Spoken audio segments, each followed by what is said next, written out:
नमस्कार प्रिय दर्शकों, आप देख रहे हैं ज्योतिष मंत्रा। प्रिय दर्शकों, आज चर्चा कर रहा हूं एक ऐसी साधना की जो भूत भविष्य वर्तमान तीनों कालों का ज्ञान प्रदान करते हुए आपके तीसरे नेत्र को खोल देती है। जाहिर सी बात है, जब तीसरा नेत्र खुलने लगता है तो भूत भविष्य वर्तमान सामने आ जाता है। अब ये साधना कैसे होगी? इस प्रकार होगी। चाहे आप गृहस्थ हैं, स्त्री हैं अथवा पुरुष है, कोई भी इस साधना को सरलता से कर सकता है। नित्य एक छोटे से मंत्र का एक माला का जप करना है, तब ये साधना आपकी पूर्ण होती है। दर्शकों, साधना के संबंध में जब भी चर्चा करता हूं जिसमें मुख्य रूप से सिद्धि की बात हो, सिद्धि अर्थात देवी देवता की सिद्धि या फिर ऐसी सिद्धि जिससे आप लोगों का हित कर सके, उन सिद्धियों की चर्चा करता हूं तो उसके लिए मैं बोलता हूं चाहे सरल मार्ग हो, परंतु उसमें एक चीज बहुत अनिवार्य है, वो है धैर्य। ऐसा नहीं है आज आप करेंगे और कल ही आपको परिणाम मिल जाएगा। साधना जब शब्द आ गया, साधना में तीन चीजें साधी जाती हैं। प्रथम शरीर को साधा जाता है, शरीर को साधने के लिए व्रत उपवास किए जाते हैं। फिर मन को साधा जाता है, मन को साधने के लिए मंत्र जपा जाता है। जब शरीर और मन एकाग्र हो जाता है, उसके बाद ईश्वर की, भगवान की प्राप्ति होती है, सिद्धि की प्राप्ति होती है। इसीलिए जब कोई साधना करने बैठे, देव दर्शन की साधना हो, किसी प्रकार की सिद्धि की साधना हो, आप धैर्य पूर्वक साधना करें, तभी आपको सफलता मिलेगी। अक्सर देखने में आता है कुछ लोग शीघ्रता में या उत्साह में जल्दी से साधना आरंभ तो कर देते हैं, परंतु 2, 4, 5 दिन बाद ही उनका साहस, उनका धैर्य टूटने लगता है और सोचते हैं कुछ अनुभव नहीं आ रहा। इसका तात्पर्य ये साधना या तो गलत है या फिर हम गलत कर रहे हैं। दोनों में से कोई एक कारण तो अवश्य है। दर्शकों, इस विषय पर भी एक बार पूर्व में भी बता चुका हूं। जब सिद्धि की प्राप्ति होती है तो कई चीजें मायने रखती है, जिसमें कि अक्सर मैं बोलता हूं प्रारब्ध। आपका प्रारब्ध, यदि आपका प्रारब्ध मजबूत है तो आपको सिद्धि तत्क्षण प्राप्त होती है, शीघ्र प्राप्त होती है। परंतु आपका प्रारब्ध कठिन है, दुष्कर है, तो सिद्धि में अत्यंत समय लगता है। इसलिए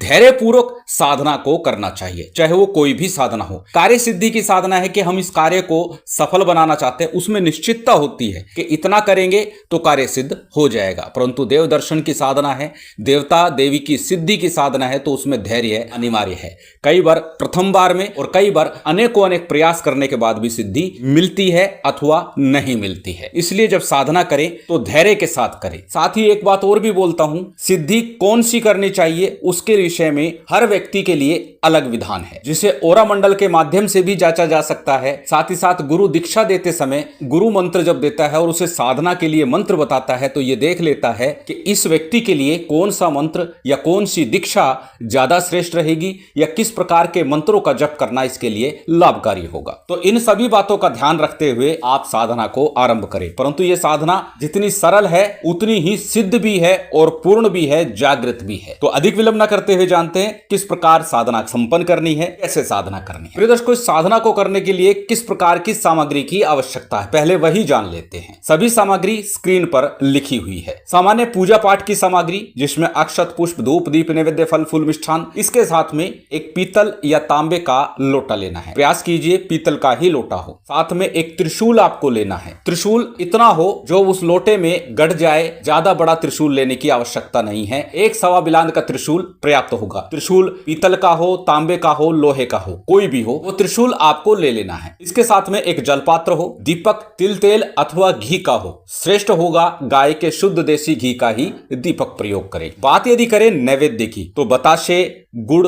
या जो मिष्ठान आप ला सकें, रख सकें, लड्डू का भोग हो, खीर का नैवेद्य मैं अक्सर बोलता हूं सबसे श्रेष्ठ माना जाता है। तो जो आपकी व्यवस्था हो, साधना काल में नित्य खीर तो नहीं बना सकते हैं तो अवश्य बनाइएगा, परंतु जो भी आप व्यवस्था कर सके भोग की, वो अवश्य रख लीजिए। सामान्य रूप से गुड़ या बताशे का भोग आप प्रतिदिन इस्तेमाल कर सकते हैं। अब जानते हैं किस दिन और किस समय साधना को करना उत्तम होगा, श्रेष्ठ होगा। प्रिय दर्शकों, ये साधना त्रिनेत्र जागरण की साधना है, गुरु कृपा की साधना है, तो इस साधना को प्रातःकाल करना ही उत्तम और श्रेष्ठ होगा। परंतु यदि आप प्रातःकाल नहीं कर पाते, जॉब आदि कर रहे हैं, शिफ्टों में काम करते हैं, तो फिर आपके लिए साधना मुश्किल हो जाएगी। तो उस परिस्थिति में रात्रि में भी साधना संपन्न कर सकते हैं। बार बार बोलता हूं, रात्रि में 10 बजे बाद का समय महानिशा काल का होता है, जो साधना के लिए उत्तम माना जाता है, श्रेष्ठ माना जाता है। परंतु इस साधना के लिए अच्छी बात यह, किसी भी समय साधना करें, पूर्ण एकाग्रता के साथ जब आप साधना करेंगे तो फल तो आपको अवश्य मिलेगा। संभव है प्रातःकाल की जगह संध्या या रात्रि काल में जब करेंगे थोड़ा सा विलंब हो जाए, परंतु फल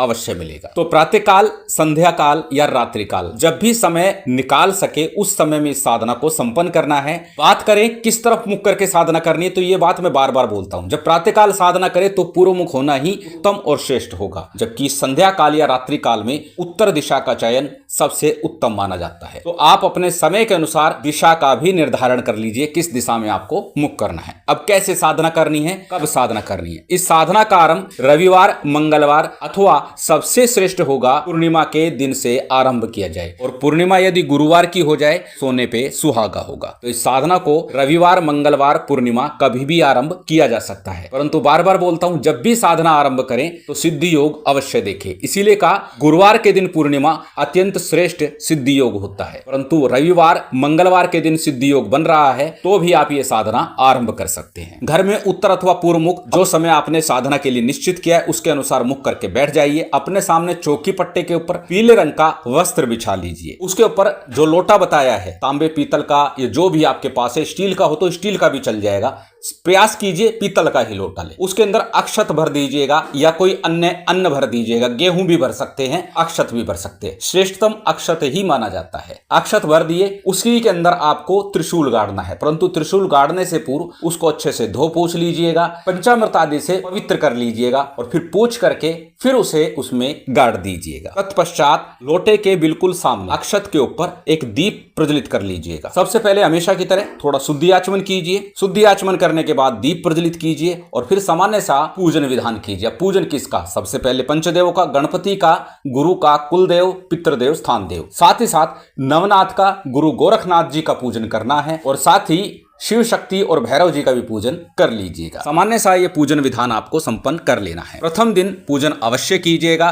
बार बार बोलता हूं, पूजन विधान करने से मन एकाग्र होता है, शांत होता है और हमारी साधना का फल हमें शीघ्र प्राप्त होने का मार्ग बनता है। जब आपका पूजन विधान संपन्न हो जाए उसके बाद गणपति और गुरु मंत्र का यथासंभव यथाशक्ति जप कर लीजिए। गणपति मंत्र के रूप में ओम गंग गणपति नमः, ओम गणेशाय नमः, ओम वक्रतुंडाय नमः, कोई भी एक गणपति मंत्र जप सकते हैं जो आप सहजता सरलता से बोल सके। बात करें गुरु मंत्र की, तो यदि आपने गुरु दीक्षा ली है तो अपने गुरु मंत्र का ही जप कीजिए, अन्यथा भगवान शिव को या गुरु गोरखनाथ जी को अथवा अपने इष्ट मंत्र का भी जप कर सकते हैं गुरु मंत्र के रूप में। ओम नमः शिवाय का, ओम गुरु गोरक्षनाथाय नमः मंत्र का या फिर अपने इष्ट मंत्र का, जो भी आप पूर्ण एकाग्रता से मन से जप सके उस मंत्र को गुरु मंत्र मान करके जप लीजिएगा 11 बार, 21 बार अथवा एक माला का। बार बार बोलता हूं, यदि आपने गुरु दीक्षा नहीं ली तो जो भी गुरु मंत्र जप रहे हैं वो एक माला अवश्य कर लीजिए। अच्छा होगा, वो हमारी साधना में सहायक होगा। बात करते हैं आज के विशेष मंत्र की। अत्यंत सरल, पूर्व में भी इस मंत्र की चर्चा शायद मैंने की हुई है, परंतु आज साधना है चिमटे को